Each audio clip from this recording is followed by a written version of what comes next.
Alors, ce matin, c'est encore une fois une joie pour moi, un privilège aussi de partager la parole avec vous. Et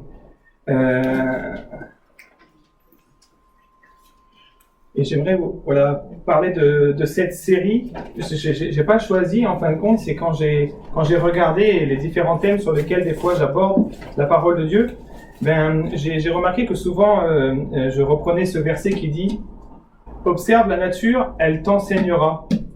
Et je ne sais pas si comme vous, vous aimez bien observer la nature, mais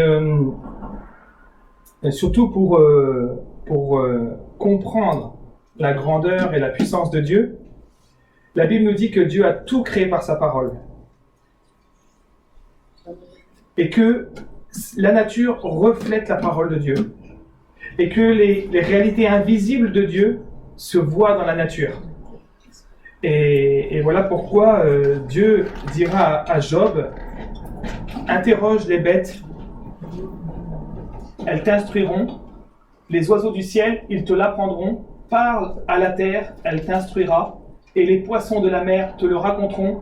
Qui ne reconnaît chez eux la preuve que la main de l'Éternel a fait toutes choses?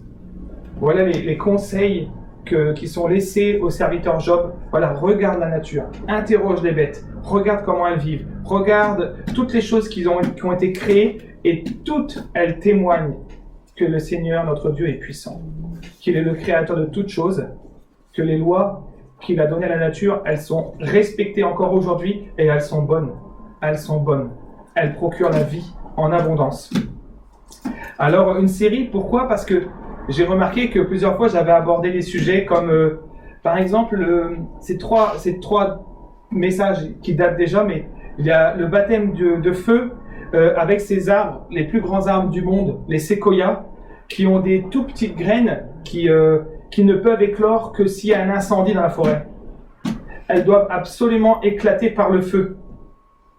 Et on avait exploré la parole à partir de ce verset de 1 Pierre 1,7 qui nous dit que l'épreuve de notre foi est plus précieuse que l'or périssable, qui cependant est éprouvé par le feu.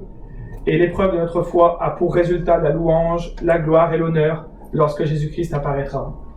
Ensuite, il y a eu ce thème sur les racines invisibles des arbres, des plantes, qui prolifèrent sous le sol, à l'abri des regards, mais qui donnent la vie et qui donnent la sécurité à l'arbre, parce qu'il ne peut pas tomber grâce à ses racines. Même si le vent souffle, même s'il y a une tempête, ce sont les racines qui le tiennent en place, et ce sont les racines qui lui donnent la vie, même l'hiver. Quand il perd ses feuilles, quand il est gelé, comme il semble mort, la vie est dans les racines. Et la Bible nous dit, ainsi donc, comme vous avez reçu le Seigneur Jésus-Christ, marchez en lui, étant enraciné et fondé en lui, affermi par la foi, d'après les instructions qui vous ont été données, et abondé en actions de grâce. On a cette notion de planter nos racines en Christ pour abonder en grâce, pour porter du fruit pour sa gloire. Colossiens 2,6. Et un autre sujet, on avait abordé ce message Gare au lion, basé sur le conseil que Dieu a donné à Caïn, le fils d'Adam et Ève, qui nourrissait de la haine pour son frère. Et Dieu a dit à Caïn, certainement, si tu agis bien, tu relèveras la tête. Et si tu agis mal, le péché se couche à ta porte, et ses désirs se portent vers toi, mais toi, domine sur lui. Et on avait vu qu'il y a des animaux comme celui-là, là, un petit lion, un petit tigre, un petit lézard, beaucoup d'animaux, quand ils sont petits, ils sont pas dangereux, ils sont même beaux, ils sont même adorables. Mais si on les laisse grandir, si on pense qu'on peut les apprivoiser, eh bien ils deviennent dangereux, ils deviennent mortels. Le lion, le tigre, le crocodile, ce sont des animaux qu'on ne peut plus maîtriser une fois qu'ils sont grands. Même si on les a eus tout petits, ils restent un danger dans une maison, ils restent un danger auprès de nous. Et il ne faut pas les apprivoiser, il faut dominer, il faut s'en écarter. Et de cette manière-là, eh bien, c'est ce que Dieu dit à Caïn. Voilà, le péché, il couche à ta porte. Pour l'instant, peut-être que c'est un animal pas dangereux, mais il va devenir dangereux si tu ne domines pas sur lui. Et ce que j'aimerais aborder ce matin, j'aimerais d'abord l'introduire avec une petite vidéo. Alors, je vais retourner là-bas rapidement. J'ai préparé ça à la dernière minute. Mais pour moi, c'était parlant et j'avais envie que vous voyiez le sujet de ce matin. C'est un exemple très important qui est dans la parole de Dieu et qui a fait couler beaucoup d'encre, qui a fait aussi parler beaucoup de serviteurs depuis 2000 ans. Et j'aimerais juste qu'on regarde, ça dure 2 minutes ensemble.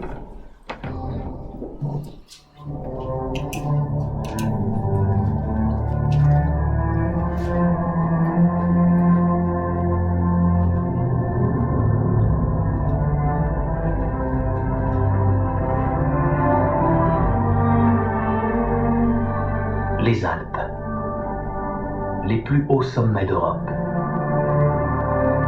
Au cœur de l'hiver, il n'y a rien à manger par ici.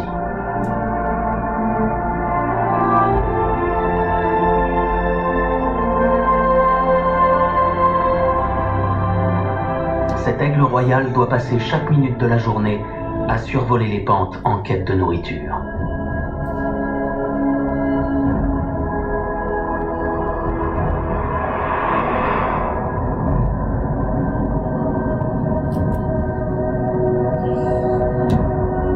Avec des ailes de 2 mètres d'envergure, il peut planer sans effort sur une centaine de kilomètres.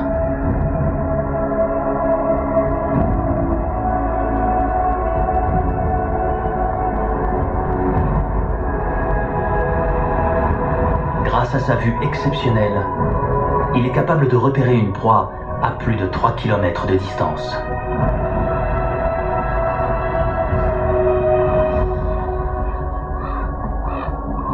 Mais il n'est pas le seul chasseur de ces vallées. Alors quand la chance lui sourit, il doit agir vite.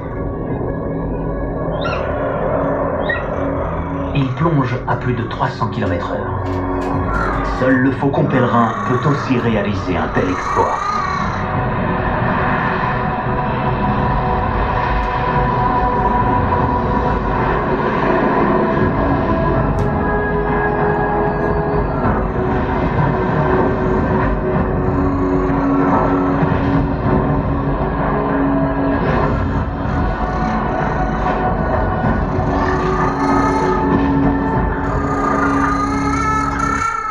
Je ne sais pas si ça vous a parlé ou impressionné. En tout cas, j'ai passé beaucoup de temps à regarder tout ce qui a trait à cet animal dont la Bible parle, parce que le Seigneur souvent, il va comparer ses serviteurs, les enfants de Dieu, à des aigles. Il nous dit un peu, voilà, sois comme un aigle, sois comme l'aigle. Et on va voir ensemble toutes les caractéristiques qui sont propres à l'aigle, mais dans lesquelles on peut puiser un enseignement pour nous, une comparaison avec nous. Qu'est-ce que Dieu dit lorsqu'il nous demande d'être comme des aigles? Ésaïe 40 par exemple, il nous dit « Ne le sais-tu pas, ne l'as-tu pas appris? C'est le Dieu d'éternité, l'Éternel, qui a créé les extrémités de la terre. Il ne se fatigue point, il ne se lasse point. On ne peut sonder son intelligence. Il donne de la force à celui qui est fatigué. Et il augmente la vigueur de celui qui tombe en défaillance. Les adolescents se fatiguent et se lassent, et les jeunes hommes s'ensellent. Mais ceux qui se confient en l'Éternel renouvellent leur force. Ils prennent le vol comme des aigles. Ils courent et ne se lassent point, ils marchent et ne se fatiguent point. » Dans le psaume 103, David dira « Mon âme bénit l'Éternel, que tout ce qui est en moi bénisse son saint nom. Mon âme bénit l'Éternel et n'oublie aucun de ses bienfaits. C'est lui qui pardonne toutes tes iniquités, qui guérit toutes tes maladies. C'est lui qui délivre ta vie de la fosse, qui te couronne de bonté et de miséricorde. C'est lui qui rassasie de bien ta vieillesse, qui te fait rajeunir comme l'aigle. » Tout ce qui caractérise l'aigle vient de Dieu, du Créateur tout-puissant et infiniment sage. C'est lui qui l'a créé. C'est pas des coïncidences. C'est Dieu qui l'a voulu comme ça, exactement comme ça, dominant. Et quand le Seigneur nous dit « Soyez comme des aigles », eh bien il nous parle de la nature de l'aigle. Il dira à Job « Est-ce par ton intelligence que l'épervier prend son envol et qu'il étend ses ailes vers le midi? Est-ce que par ton ordre que l'aigle s'élève et qu'il place son nid sur les hauteurs? C'est dans les rochers qu'il habite, qu'il a sa demeure. Sur la cime des rochers, sur les sommets des montagnes. De là, il épie sa proie, il plonge au loin les regards. » Job 39. Ce que nous avons vu là rapidement dans ce documentaire, c'était simplement quelqu'un qui observait un animal qui obéit à Dieu. C'est sous les ordres de Dieu que cet animal fait tout ça. Et pas depuis une semaine ou deux, depuis des générations et des générations. Et chaque génération obéit scrupuleusement aux ordres de Dieu. Et le dira à Job, c'est pas à tes ordres que l'aigle il va faire un nid en haut des montagnes. C'est sous ceux de l'Éternel. Parlons de sa maison, justement. Voilà un nid d'aigle, on appelle une aire. Juste pour vous dire, regardez, ça c'est un nid d'aigle normal, et c'est un homme qui est dedans. Juste pour imaginer la taille. Pour un couple et quelques oisillons par an. L'aigle ne vit pas dans les terriers, il ne creuse pas dans la terre pour se faire un nid. Il ne fait pas non plus des nids dans le coin des fenêtres, dans nos maisons. Mais il fabrique des nids dans les hauteurs les plus imprenables. Au sommet des arbres, quand il n'y a pas de montagne, mais quand il y a des montagnes, il le fera dans les montagnes, dans les rochers, dans les cavités rocheuses, escarpées, inatteignables. Il veut que son endroit, l'endroit où il vit, domine sur tout et soit en sécurité. Souvent, les arbres cassent sous le poids du nid des aigles, parce qu'ils le gardent plusieurs années de suite, et chaque année, il remet des branches, il remet des branches. On a vu des nids d'aigles qui faisaient 1 tonne. 1 tonne de bois.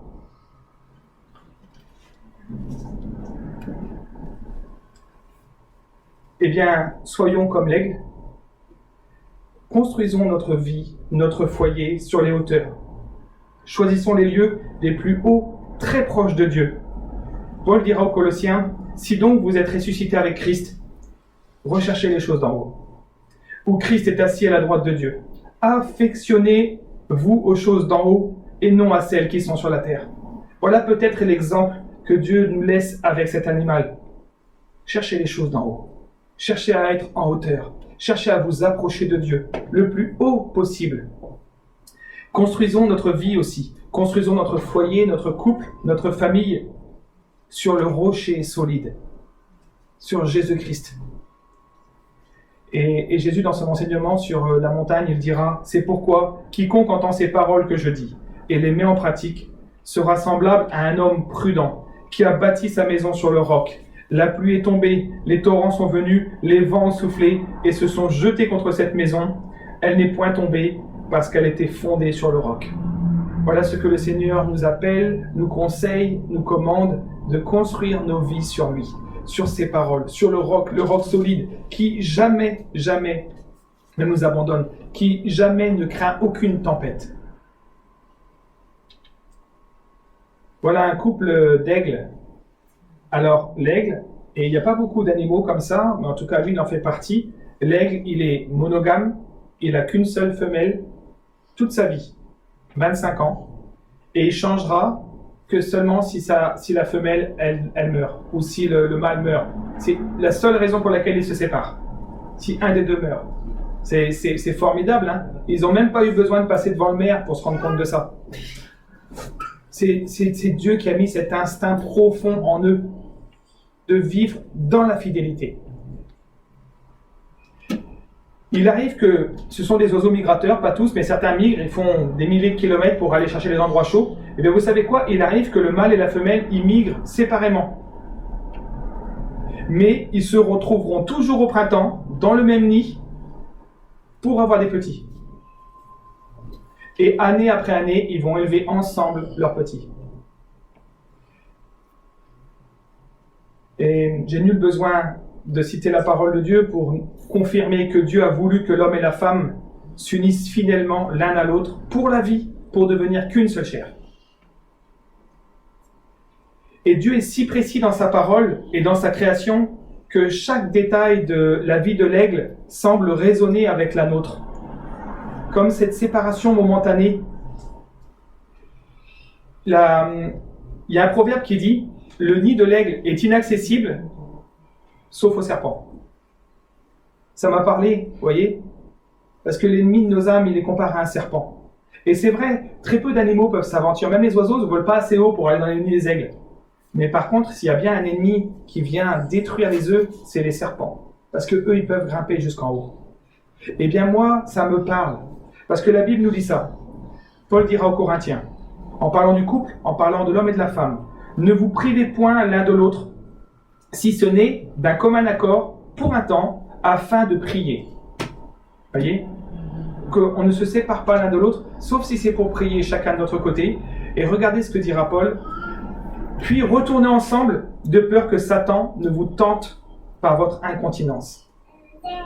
Là aussi, on nous parle du danger d'être séparés.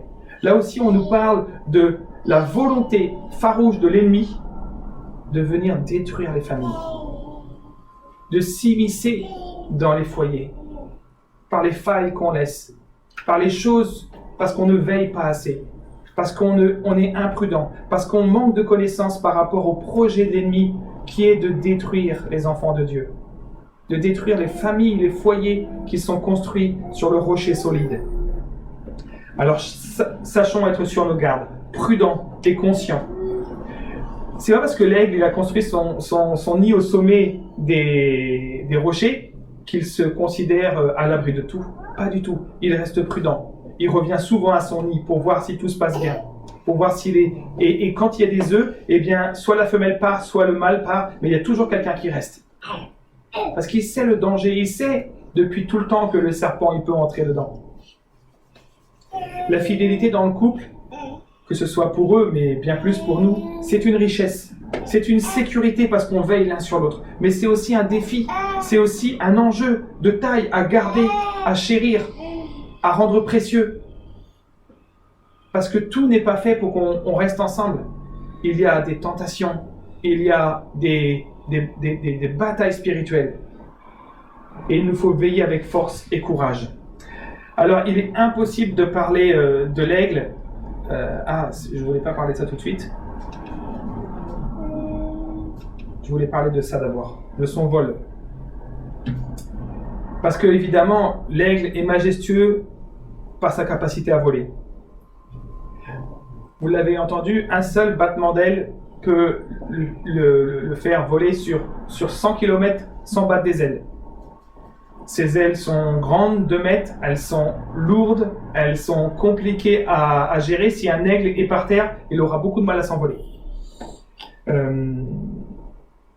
Mais par contre, il est capable d'aller à plus de 100 km/h, sans voler en piqué. Il peut voler à une altitude de 6000 mètres. C'est presque au niveau où vont les avions, au-dessus des montagnes. Hein. Le Mont Blanc dans les Alpes, c'est 4807 mètres. Eh bien, vous imaginez que l'aigle, il le survole sans aucun problème. Et quand il voit une proie, il est capable de piquer à plus de 300 km/h. On dit aussi que s'il y a plusieurs proies, par exemple, s'il y a une volée d'oiseaux devant un aigle, il peut en attraper aucun. Parce qu'il se focalise sur une proie, et ensuite, avec son regard, il va tout ce qui peut arriver, les vents contraires et tout, il va aller jusqu'à celle-là. Et quand il y en a trop, il n'arrive pas à se focaliser, donc il est obligé de choisir une. Mais quand il y en a trop, c'est compliqué pour lui. Mais quand il n'y a qu'une, eh bien, même à 3 km, il va tomber pile. Enfin, tout ça, c'est incroyable. Et bref, c'est pas ça là-dessus où je voulais parler. C'est qu'il est incapable de s'envoler facilement lorsqu'il est à terre. Alors, il est au bord de son nid et il attend. Il est patient pendant des heures, même s'il a faim. Même si c'est difficile, il attend une seule chose, qu'il y ait un vent chaud qui monte. Et quand il sent ce courant d'air chaud qui monte, il se jette dans le vide. Et en ouvrant ses ailes, il plane. Et tout de suite, il décolle. Tout de suite, il va beaucoup plus haut que les montagnes. Et ensuite, eh bien, il va descendre, tout en planant, hein, sans quasiment pas battre des ailes. Il va descendre naturellement et un prochain courant d'air chaud va le relever encore. C'est une faculté que Dieu lui a donnée. Et il est capable de se retrouver très facilement en haut des montagnes. Alors, être comme l'aigle avec cette caractéristique, eh bien, je ne sais pas à quoi vous pensez, mais moi j'ai pensé à cet Esprit Saint que Dieu nous a laissé. Vous relisez les évangiles et vous allez voir combien de fois Jésus, on nous dit que Jésus s'est retrouvé poussé par l'Esprit. Poussé par l'Esprit dans le désert, poussé par l'Esprit, empêché par l'Esprit, guidé par l'Esprit, conduit par l'Esprit. Ensuite, c'était les apôtres. Les apôtres se sont retrouvés tour à tour, poussés par l'Esprit, conduits par l'Esprit. On nous dira aussi qu'ils ont été empêchés d'aller dans telle ville et telle ville par l'Esprit. Combien l'Esprit était à l'œuvre pour diriger, conduire les enfants de Dieu. Physiquement, Jésus dira à Nicodème, le vent souffle où il veut. Tu entends sa voix, mais tu ne sais pas d'où il vient et où il va. Il en est de même de l'homme né de l'Esprit. Voilà ce que le Seigneur a laissé dans sa promesse. Son Esprit qui nous enseignera tout ce qu'il a dit et qui va nous conduire, qui va diriger nos vies, qui va conduire nos vies. Les disciples dans la chambre haute, après la Pâque, après l'ascension, après la montée du Seigneur au ciel, eh bien ils ont attendu, sans bouger, avec patience, dans la prière, dans la louange. Ils ont attendu le vent de l'Esprit, la Pentecôte. Plusieurs semaines, ils ont attendu que l'Esprit souffle sur eux. Et cette venue de l'Esprit, eh bien, a changé leur vie, a bouleversé leur vie. Et ils ont su où est-ce qu'ils devaient aller, ce qu'ils devaient faire, ce qu'ils devaient dire. Tout a changé dans leur vie. Ils ont été conduits, poussés, dirigés par le Saint-Esprit. Il était hors de question et impossible pour eux de prendre une décision ou une direction sans le signal de Dieu, sans l'action de Dieu. Paul dira aux Galates, marchez selon l'Esprit et vous n'accomplirez pas les désirs de la chair. Ça, c'est une sécurité aussi. Demandez au Seigneur au quotidien de nous garder, de nous conduire pour justement nous ne soyons pas guidés par la chair. Parce que quoi qu'il arrive, si nous ne sommes pas guidés par l'Esprit, nous sommes guidés par la chair, par nos désirs. Alors, si on veut se prémunir de ça, eh bien, cherchons à être guidés par l'Esprit de Dieu. Paul dira encore aux Romains, si vous vivez selon la chair, vous mourrez. Mais si par l'Esprit, vous faites mourir les actions du corps, vous vivrez. Car tous ceux qui sont conduits par l'Esprit de Dieu sont des fils de Dieu.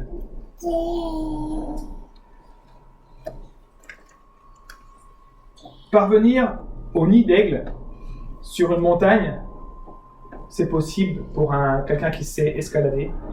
Je pense qu'on peut y arriver. Certains ont pu s'en approcher, ils les ont filmés, ils les ont photographiés. Donc ils se sont approchés. Je pense qu'on peut parvenir avec beaucoup d'efforts, beaucoup de patience, beaucoup de prudence et beaucoup d'entraînement. On peut parvenir jusqu'au nid d'aigle. Quand je me suis dit ça, je me suis dit, oui, c'est ça la religiosité. C'est ça le salut par les œuvres. On peut arriver à bâtir notre vie sur le roc et à prendre la parole de Dieu et dire voilà, je vais faire ci, je vais faire cela et je vais changer ma vie tout seul pour parvenir jusqu'à atteindre les sommets et aller vers Dieu. Mais celui qui a escaladé jusqu'au nid d'aigle, ben, il peut y avoir un courant d'air chaud. Hein. Je ne suis pas certain qu'il va se jeter dans le vide. Hein. Là, il manque quelque chose.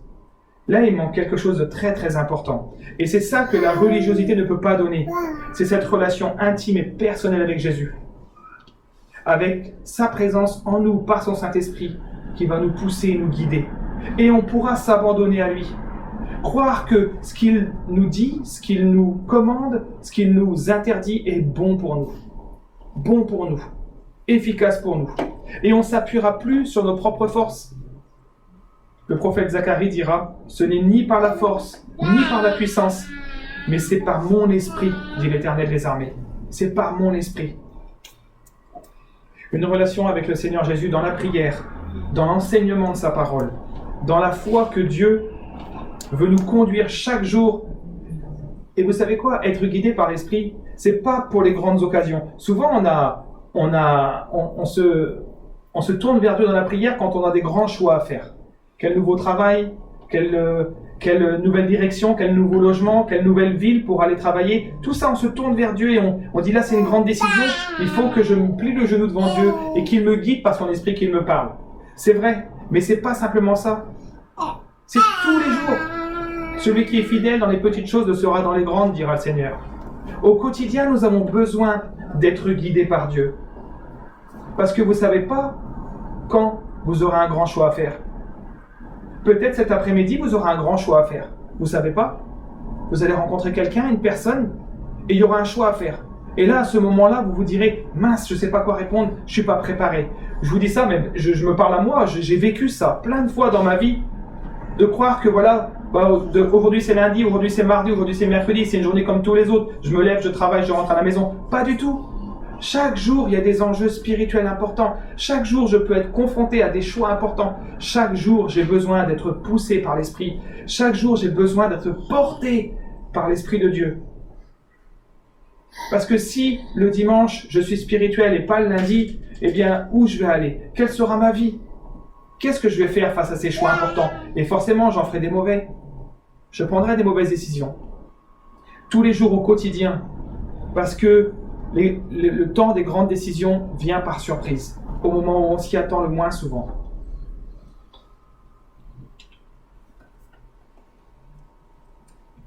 Alors son altitude, on en a parlé, porté par des courants chauds, l'aigle sans effort, sans même battre les ailes, il parvient à des hauteurs qui donnent le vertige. Plusieurs kilomètres de haut, au-dessus des montagnes. Il semble toucher le ciel. D'en bas, on peut même pas le voir.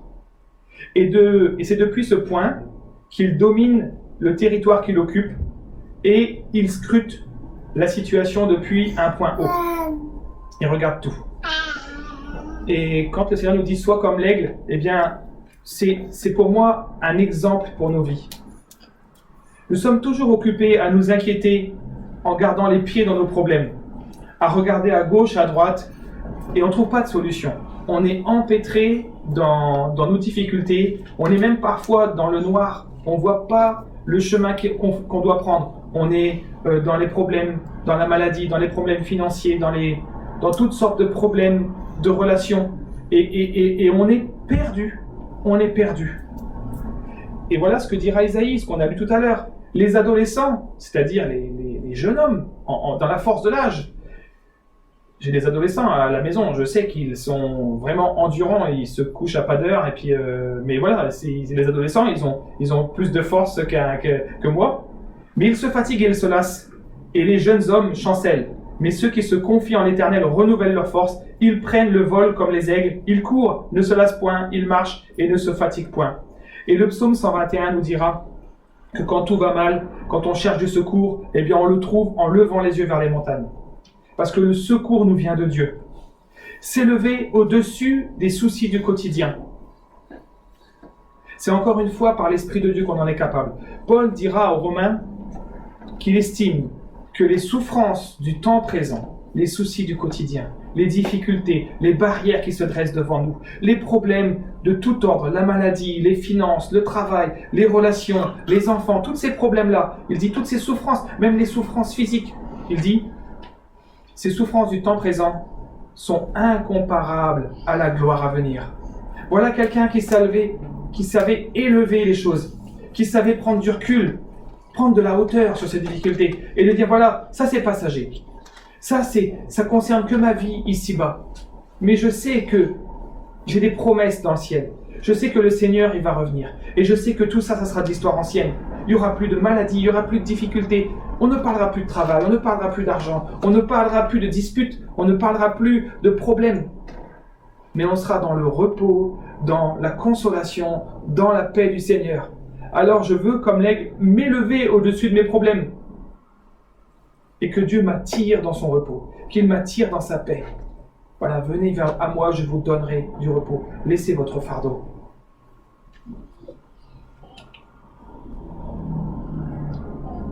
Alors, beaucoup de détails encourageants. J'espère que vous êtes encouragés. J'espère que ça vous parle, que vous avez des choses que vous retenez. Ça, c'est aussi quelque chose qu'il faut retenir. Au début, quand je l'ai lu, je me suis dit, bon, ça c'est quelque chose que je ne vais pas dire. Ça c'est quelque chose que je vais cacher. Parce que c'est pas glorieux du tout. Puis je voyais pas trop ce que ça allait donner. En fin de compte, ce qui se passe, c'est que, vous voyez, là, il y a un aigle avec deux petits. Et bien, il y a un des deux petits qui va mourir. Parce que c'est son frère ou sa sœur qui va le jeter dehors du nid. Qui va le tuer. Et quand j'ai vu ça, je me suis dit, mais quel exemple? Comment tirer une leçon pour ma vie? Eh bien, les scientifiques, vous savez comment ils appellent ça? Parce qu'il n'y a pas que l'aigle qui fait ça. Hein. Il y a beaucoup d'animaux où les petits, pour être sûrs de pouvoir survivre, eh bien le plus fort se débarrasse des plus faibles. C'est la nature. J'ai pas à juger, c'est comme ça. Mais en tout cas, une chose était très belle, c'est que les scientifiques, ils appellent ça le caïnisme. Le caïnisme. La nature de Caïn. Caïn qui a tué son frère Abel. Et c'est pas des religieux, c'est pas des chrétiens, c'est pas des croyants, ce sont des scientifiques. Ils appellent ça le caïnisme. Et j'ai trouvé ça très encourageant. Et je me suis dit, ben voilà, peut-être que Quand on se compare à un aigle, on voit toutes les belles choses, les choses que l'on peut faire d'extraordinaire. Voilà comment Dieu me voit. Dieu me voit comme quelqu'un d'extraordinaire, quelqu'un qui est capable de survoler ses problèmes, quelqu'un qui est capable d'avoir une vue perçante, on le verra tout à l'heure, quelqu'un qui est capable de vivre poussé par l'esprit. Oui, mais Dieu me rappelle aussi que je suis un pécheur, que je suis encore empêtré dans le péché et que je ne suis pas débarrassé de cette nature. Et les enfants de l'aigle le rappellent. Voilà, regarde, dans ton nid, dans ton foyer, le péché est là quand même.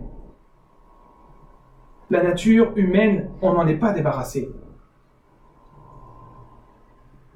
Il nous faut rester humbles, reconnaître que nous sommes encore pécheurs, des pécheurs pardonnés, mais encore pécheurs, et que nous ne pouvons pas promettre.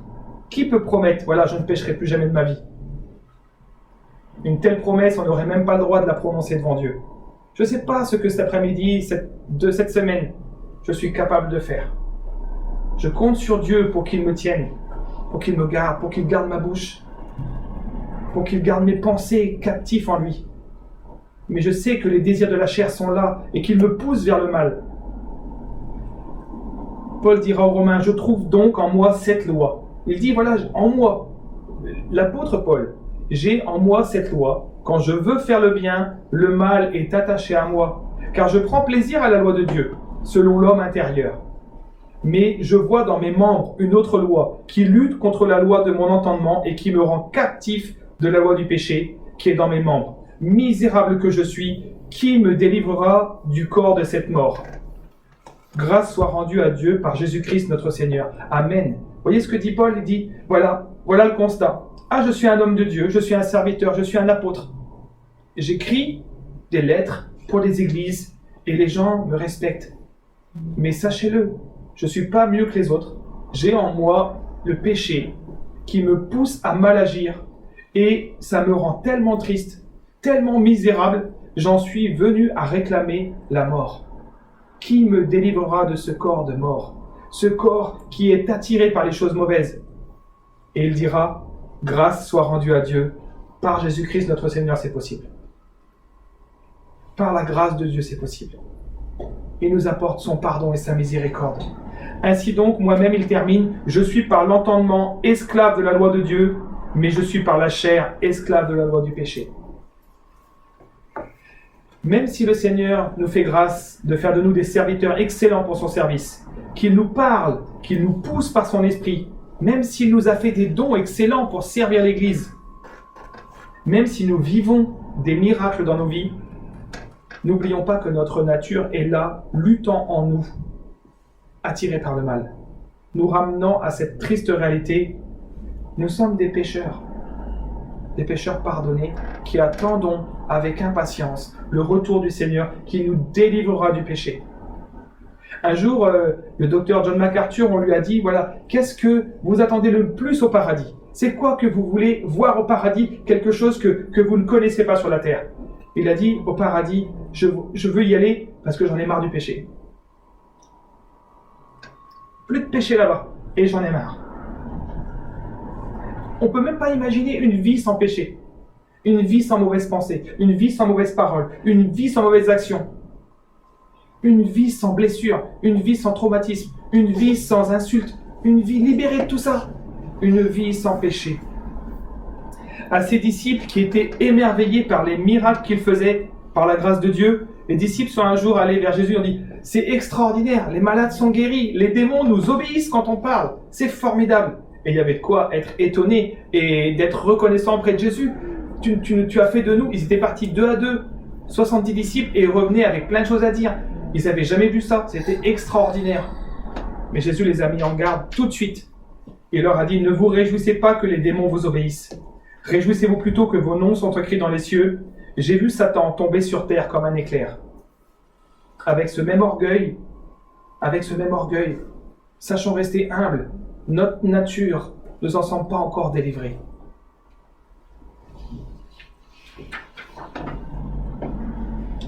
Là, on va, voilà, ici. On est presque à la fin. Alors, depuis les hauteurs dans lesquelles l'aigle vole, eh bien, l'aigle domine un territoire immense pour chasser, pour pêcher, et pour faire fuir les intrus.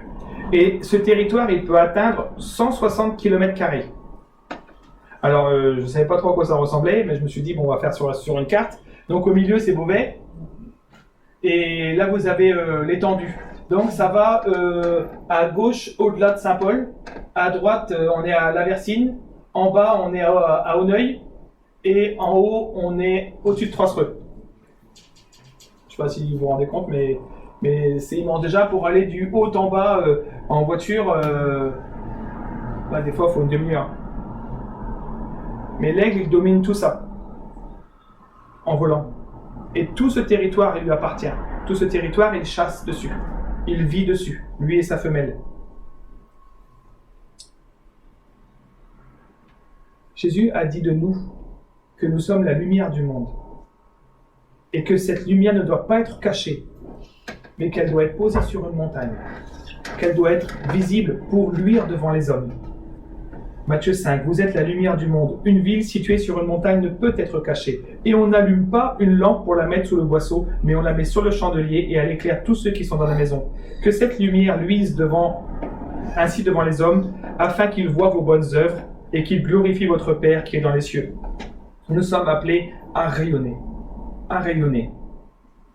Alors, je me suis posé cette question et je vous invite à vous la poser. Est-ce que ma foi rayonne ?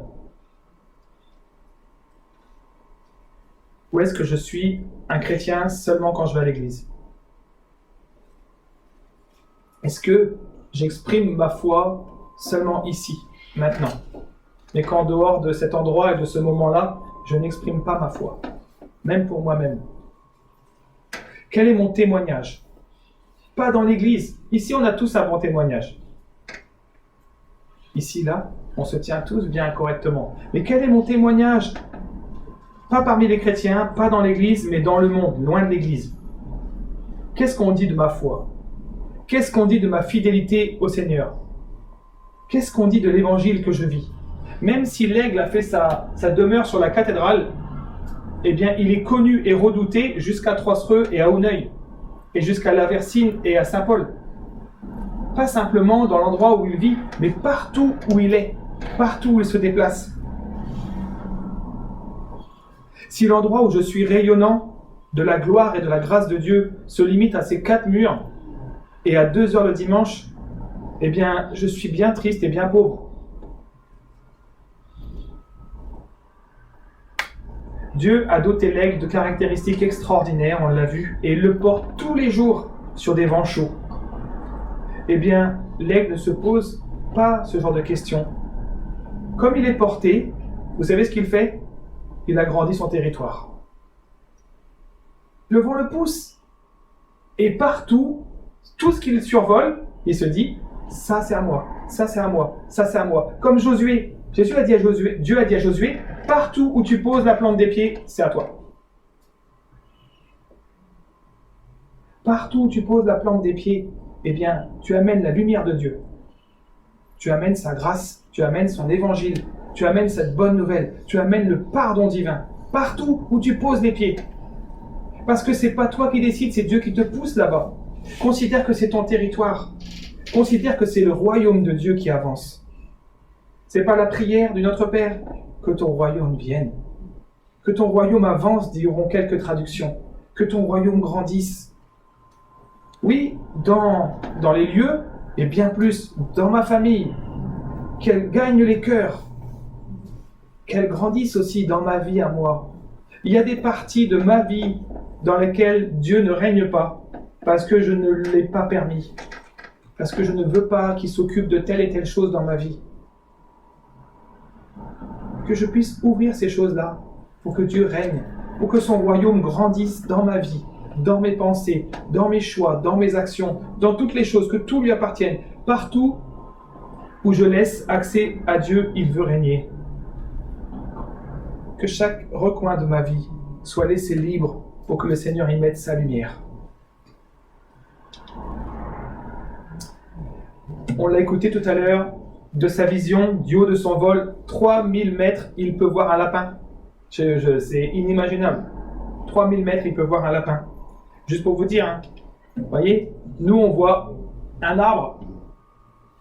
Là, l'aigle, il voit une fourmi sur une feuille. Et vous pouvez essayer, mais impossible de voir une fourmi sur une feuille, même à 5 mètres d'un arbre. Mais voilà c'est 8 fois plus puissant que l'œil humain. Là où l'homme ne voit rien, l'aigle dit il y a quelque chose. Il y a quelque chose. Alors, être comme l'aigle, on dit, il y a une expression qui dit avoir un regard d'aigle. Alors, ça ne veut pas dire qu'on voit mieux que les autres, qu'on n'a pas besoin de lunettes. C'est une expression qui veut dire qu'on a un esprit perspicace, qu'on est clairvoyant, qu'on a un esprit éveillé et précis. On voit les choses, on comprend les choses. Et ça, c'est ce que le Seigneur il veut pour nous. C'est comme ça que le Dieu nous transforme. La Bible nous dit, il fait tomber les écailles de nos yeux. Il redonne la vue aux aveugles. Et pas simplement aux aveugles physiques. Souvent, beaucoup pensent voir mais ne voient pas. Beaucoup pensent entendre mais n'entendent pas. Et le Seigneur, il est venu apporter la vue aux aveugles. Quand nous devenons chrétiens, c'est parce que l'Esprit nous ouvre les yeux souvent. Même tout le temps. On peut vous parler de l'Évangile pendant des jours et des jours et des jours. Vous ne comprenez pas jusqu'au moment où tout d'un coup tout devient clair. Et beaucoup de témoignages sont comme ça. D'un coup, d'un seul, vous découvrez la foi. Vous vous dites, c'est vrai, j'y crois. Jésus est vraiment mort à la croix. Il est vraiment ressuscité. Il était le Fils de Dieu. Et il est vivant aujourd'hui. Et qu'est-ce qui s'est passé? Juste, Dieu a ouvert vos yeux. Juste, il a fait tomber les écailles des yeux. Il a levé le voile sur ce qui était avant flou dans votre vie. Parce que Dieu veut nous donner accès à ce monde spirituel. On comprend qu'il y a un monde invisible quand nous sommes chrétiens. On sait qu'il y a des puissances dans le ciel. On sait qu'il y a des combats spirituels. Qu'il y a des enjeux spirituels qui dépassent ce que l'œil humain voit. Mais on sait par les yeux de la foi qu'il se passe quelque chose. Et nous ne pouvons plus vivre, dès lors que nous sommes chrétiens, en pensant que ce qui se passe sur la terre reste sur la terre. Et ce qui se passe dans le ciel, ça ne nous regarde pas. Pas du tout, on le sait. Il y a des interactions entre le ciel et la terre. Les décisions qui se passent dans le ciel s'accomplissent sur la terre. Grâce à Dieu, nous comprenons au fur et à mesure, avec discernement, que la situation que je traverse, la difficulté que je traverse actuellement, si c'est Dieu qui la permet, c'est parce qu'il a un plan pour moi. Ça, c'est les yeux de la foi. Vous voyez? C'est quand on a une vision au-delà de ce qui est réel. Et quand Dieu ne permet pas qu'on puisse faire telle chose ou aller dans tel endroit, encore une fois, on est convaincu. Si Dieu ne me laisse pas faire, c'est parce qu'il a un projet pour ma vie. Il a quelque chose de mieux pour ma vie. Ça, ce sont les yeux de la foi qui permettent de le voir. Ce n'est pas les yeux humains. Parce que humainement, on dira, il n'y a rien qui marche pour moi. Moi, il n'y a rien qui va dans ma vie. Toujours des obstacles, toujours des difficultés. Vous voyez? Ça, c'est les yeux humains qui parlent comme ça. Mais les yeux de la foi, ils voient presque l'avenir, avec espérance. Non, si c'est non aujourd'hui, c'est parce que Dieu a quelque chose de mieux. Et si c'est difficile aujourd'hui, eh bien mon Dieu va m'en sortir. Il va me délivrer. Je le sais, c'est les yeux de la foi qui le voient. Mais pas les yeux du corps, les yeux de l'âme le voient. Il nous rend capables de voir qu'il va agir pour nous. Les yeux de la foi nous permettent de regarder vers l'avenir avec paix et confiance. Là où le regard humain dit « il n'y a rien », eh bien les yeux de la foi disent « non, il y a quelque chose ». Il y a une promesse derrière. Il y a une vérité derrière. Le Seigneur va intervenir, je le sais, et il l'a toujours fait. Il l'a fait pour tous ceux de la parole de Dieu, il l'a promis, il va le faire. Paul dira à l'église d'Éphèse, « Je ne cesse de rendre grâce pour vous, faisant mention de vous dans mes prières, afin que le Dieu de notre Seigneur Jésus-Christ, le Père de gloire, vous donne un esprit de sagesse et de révélation dans sa connaissance, et qu'il illumine les yeux de votre cœur, pour que vous sachiez quelle est l'espérance qui s'attache à votre appel, quelle est la richesse de la gloire de son héritage qu'il réserve aux saints, et quelle est envers nous qui croyons l'infinie grandeur de sa puissance, se manifestant avec efficacité par la vertu de sa force. Ainsi de suite. Impossible de voir tout ça si Dieu n'illumine pas les yeux de nos cœurs. Tout cela reste irréel. Mais quand Dieu illumine nos cœurs, et c'est ce que Paul prie, il prie pour nous, et nous pouvons prier les uns pour les autres, des fois pour un frère, une sœur qui reste dans la détresse, qui reste dans le découragement, qui reste dans le désespoir. Si aujourd'hui tu es dans le désespoir, parce que tu vois que les choses ne tournent pas comme il faudrait, parce que tu as peur par rapport à l'avenir, eh bien demande au Seigneur qu'il t'ouvre les yeux de ta foi. qu'il illumine les yeux de ton cœur, pour que tu vois les promesses qui sont attachées à ton appel. On l'a chanté tout à l'heure. Il t'appelle par ton nom, il te connaît par ton nom. C'est parce qu'il a des promesses pour toi. Il a un avenir pour toi. Il va agir pour toi. Et juste on termine en se rappelant toutes les choses qu'on a vues ce matin. J'espère que ça vous a encouragé, tellement moi ça m'a encouragé. Et je prie que le Seigneur continue à nous émerveiller par sa création, par sa parole, et surtout quand les deux vont ensemble. Et voilà ce que nous pouvons retenir de l'exemple de l'aigle. Et quand le Seigneur nous dit, voilà, soyez comme les aigles, prenez votre envol comme l'aigle, eh bien, construisons notre maison dans les hauteurs, en recherchant les choses d'en haut. Pas notre maison physique, notre maison spirituelle. Recherchons les choses d'en haut. Bâtissons nos vies sur le rocher solide qui est Christ. Cherchons à avoir un foyer fidèle et avertis sur les dangers de l'ennemi qui, tel un serpent, pénètre dans toutes les brèches. Réclamons de la part de notre Dieu d'avoir une vie poussée, portée, conduite par son esprit. Dans ma vie, que j'ai toujours le regard tourné vers le ciel, élevé au-dessus de mes problèmes, parce que c'est depuis le haut des montagnes que vient le secours de Dieu. Que nous puissions avoir une vie rayonnante sur tous les endroits où nos pieds nous conduisent. Même si c'est que pour le travail, même si c'est que pour faire des courses, même si c'est que pour des choses matérielles. Nous sommes des enfants de Dieu et Dieu ne nous conduit pas par hasard dans tel et tel endroit. Et il y a des décisions qui sont importantes à prendre même dans notre quotidien. Réclamons à ce que le Seigneur nous conduise par son esprit. Gardons toujours conscience que nous devons rester humbles devant le Seigneur. Le péché est puissant. La tentation est puissante. Et il est parfois difficile d'y résister. Mais le Seigneur nous donne les capacités d'y résister. Restons humbles. Restons conscients. Et ensuite, dernièrement, ayons une vie consciente des réalités spirituelles. Que Dieu illumine et ouvre les yeux de notre cœur sur ce qui est invisible. Marchons par la foi. Je voudrais dire, voilà, marchons avec les yeux de la foi ouverts, même si le regard humain, lui, il nous dit que ça ne va pas aller. Il nous dit que c'est trop noir, on ne peut pas y aller, que c'est trop dangereux, que c'est difficile. Et faisons confiance à notre Dieu. Il nous dit, mais par la foi je marcherai.